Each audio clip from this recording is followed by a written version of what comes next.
Well, I'm absolutely delighted now to be joined by Mark Goldby. Mark, welcome. Thank you. So what are you doing over here?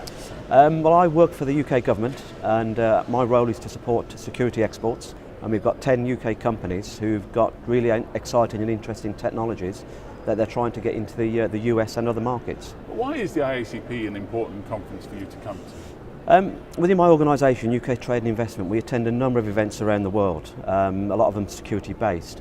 But I would say this event is probably the premier law enforcement exhibition around the world. So for us it's a really important event to be at. You don't get this many police officers in one place at the same time anywhere else. And there's a strong tradition, isn't there, cooperation with the UK and the US when it comes to police? Yeah, very much so. I mean, in my former role I was a police officer in the Metropolitan Police, and we regularly used to liaise with the US, that sharing of intelligence, sharing of information. You know, often there's a common purpose and a common goal. So we work very, very closely with the US law enforcement. One of the issues that is common to the US and the UK at the moment is combating radical extremism.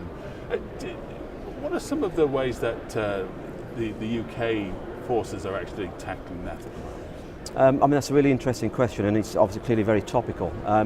In my job in the Met Police, I used to lead on what was called the Prevent Agenda, which is about trying to get into that space of pre-criminality.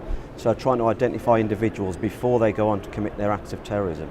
And that requires a whole partnership approach. So it's not just about the police, it's about working with health, it's about working with education, local authorities, to get to understand who's vulnerable within your community, and actually working with the communities themselves. And then once you identify somebody, to then provide appropriate support and diversion away from perhaps the path that they're looking to take. One of the things about this conference is the IAN International.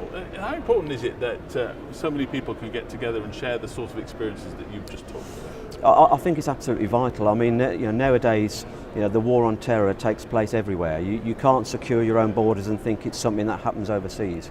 It happens everywhere, and it can happen anywhere. And the tragic events this week that we've seen in both Canada and in New York really bring that home. So I think it's absolutely vital that law enforcement organisations work together.